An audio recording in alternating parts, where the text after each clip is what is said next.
When everything starts to fall apart, it doesn't happen all at once. It's not a sudden collapse, but a slow unraveling. The small, quiet signs that chip away at you bit by bit. That night, I waited for Samantha to come home. Midnight passed, and my patience wore thin. She had gone out with her friends, saying she needed space. But when the door creaked open and she stepped inside, my stomach twisted. Her hair was a mess, as if she had been caught in a storm. Her clothes, frayed at the edges, hung loosely from her frame. But there was something else, something I couldn't ignore, a dampness on her thighs, faint but unmistakable. I froze. The air around her carried a scent that didn't belong to her. It wasn't mine either. It was someone else's, a stranger's. I helped her into bed, cleaning her up as best as I could. "What happened, Sam?" I asked, keeping my voice steady, convincing myself there was an explanation. But her glassy, unfocused eyes refused to meet mine. Through the fog of alcohol, she mumbled words that made my chest tighten. It didn't mean anything just once. "I'm sorry." Her confession hit me harder than anything I'd ever experienced. Sorry? Sorry for what? I wanted to scream, to demand answers, but I couldn't, not while she was like this. I swallowed the lump in my throat, tucked her in, and stepped out of the room. My heart clung to hope, but my gut whispered the truth. Something had happened, something I wasn't sure I could forgive. The next morning, reality set in. Samantha groaned as she woke, pressing her fingers against her temples as if trying to hold her head together. I heard her moving around, probably attempting to piece together the scattered fragments of the night before. Meanwhile, I sat in the kitchen, staring at the evidence I couldn't ignore. I hadn't slept. My mind replayed her slurred words, the scent of unfamiliar cologne, the things I had seen. I needed answers, but more than that, I needed the truth. She walked in, still wearing the crumpled clothes from the night before. Her red, weary eyes flickered with confusion until they landed on the photographs spread across the table. Proof. Undeniable proof. A close-up of the stains on her dress. A faint, but visible, handprint near her waist. I had taken the photos the night before, not out of cruelty, but because I needed to document what my mind struggled to process.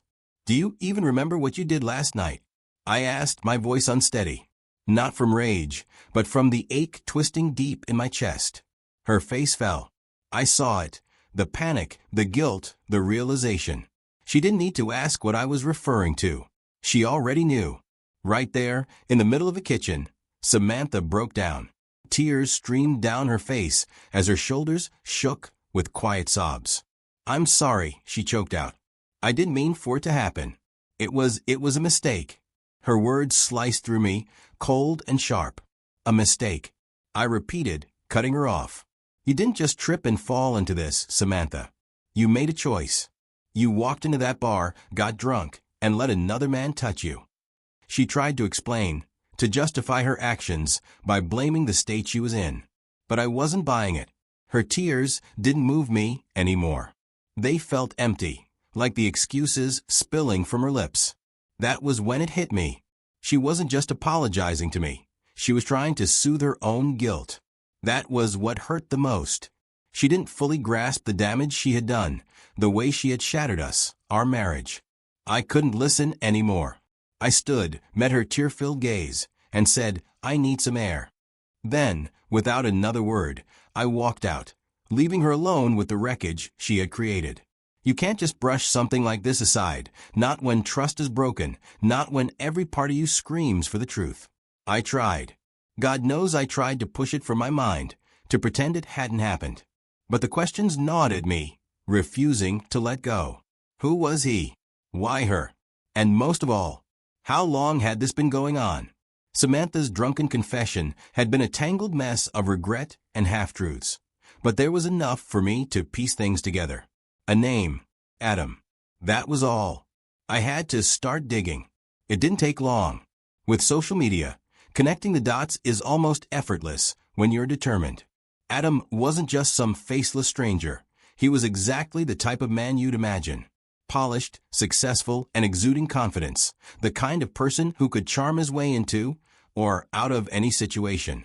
But what unsettled me the most was something far worse. Samantha followed him, and he followed her back. This wasn't some random, fleeting mistake. They knew each other. Then, something else caught me completely off guard. Adam was married. Not just married, but a family man. His social media painted the picture of a devoted husband and father.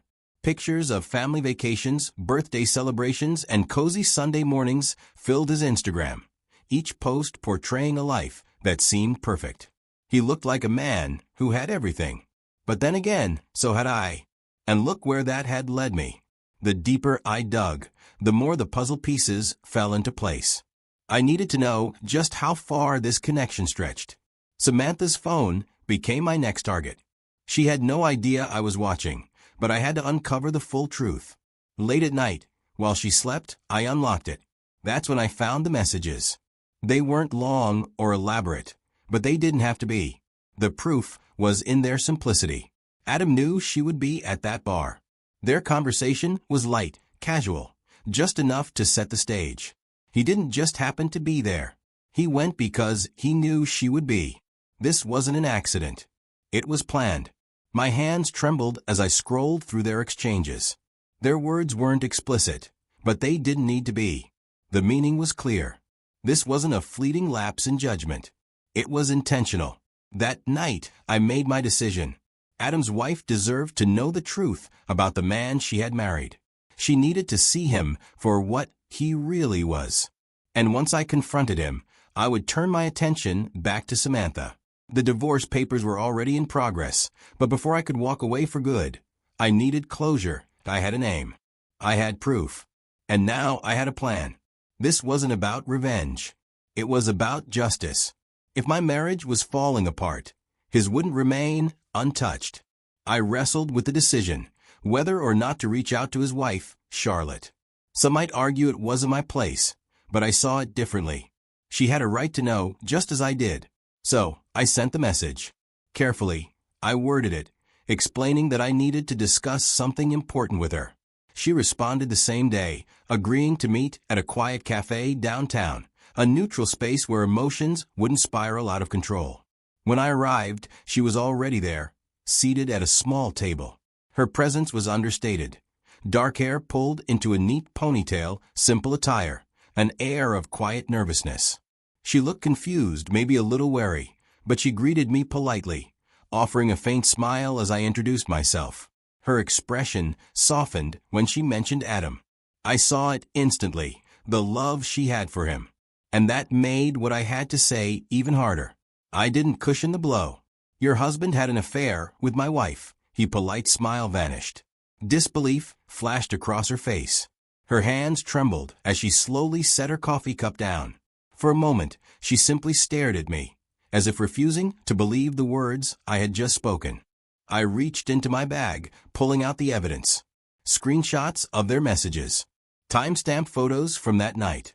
A secret recording of my wife saying his name. I watched as she took it all in, her fingers gripping the pictures, her eyes scanning the texts, her complexion turning pale. She listened to the recording, and though tears welled in her eyes, she didn't let them fall. Not yet.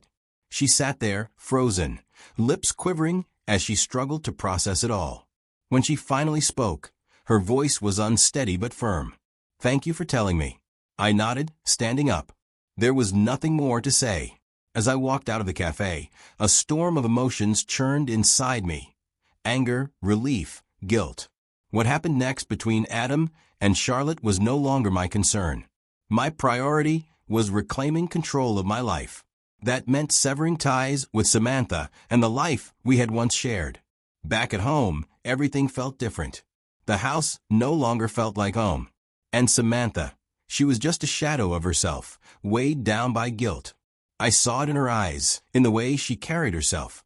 She was desperate to undo the damage she had caused. At first, there were tears. She cried every day, begging me to listen, to give her a chance to explain. "I'll do anything," she pleaded. "Counseling, therapy, whatever it takes." But every time I looked at her, all I saw was betrayal. She started leaving notes, small slips of paper tucked into my coat pockets, left on my pillow, hidden in places she knew I would find them. "I love you. I'll never hurt you again. Please don't give up on us. At first, I read them. Then I stopped. She made my favorite meals every night, hoping that a familiar taste might soften the ache between us. But I couldn't sit across from her at the dinner table and pretend. Nothing was the same. A part of me wanted to believe her, to forgive, to salvage what we had spent years building. But every time I thought of her with someone else, the knot in my stomach twisted tighter. The trust we had, the respect we shared, it was all gone. One evening, she finally confronted me. Standing in the living room, her face blotched from hours of crying, her voice raw. "Please, Brad," she whispered, her hands shaking. "I love you. I'll do anything to fix this." For the first time in days, I really looked at her. "I don't think so," I said, my voice low but steady. The impact of my words hit her like a physical blow.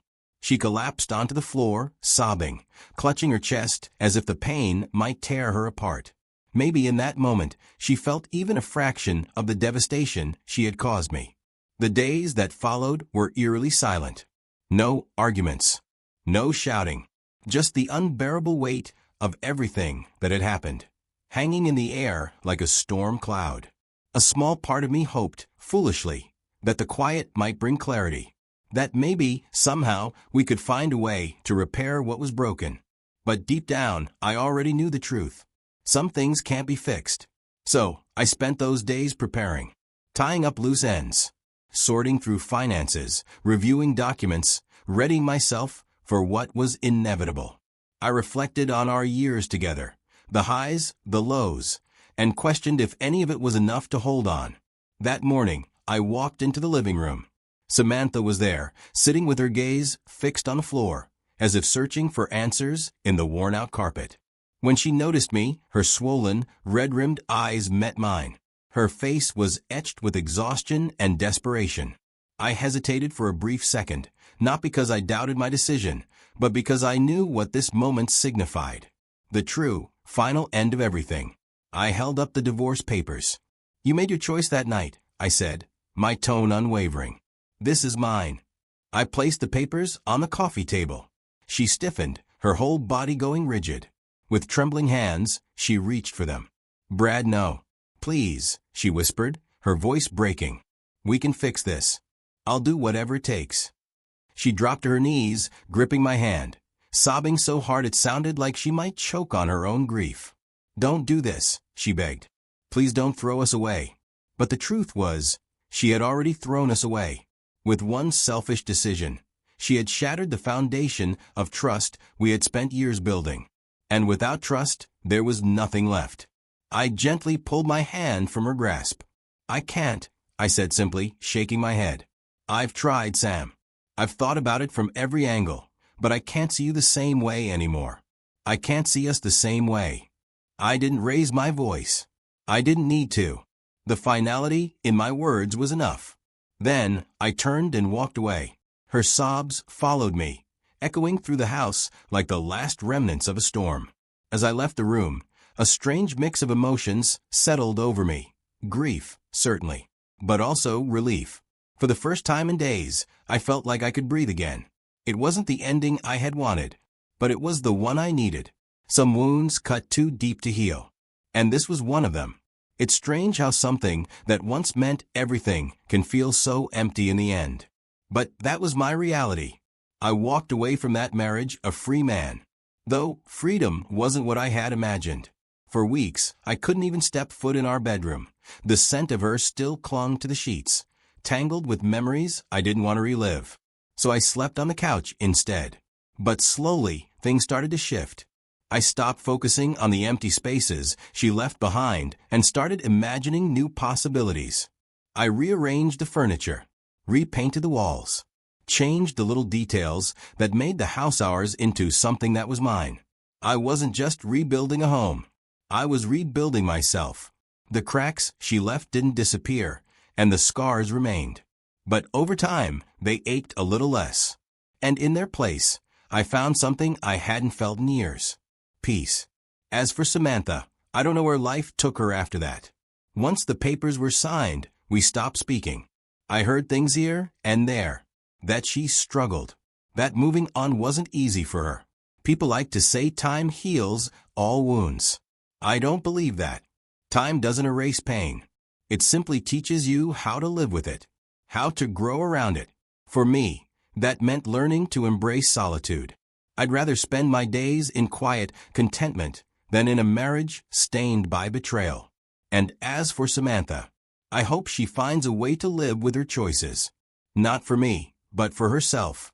In the end, we both lost something. I lost the woman I thought I knew, and she lost the life we built together. But the difference is, I gained something far more valuable. I found myself, and that, above all, was worth every painful step.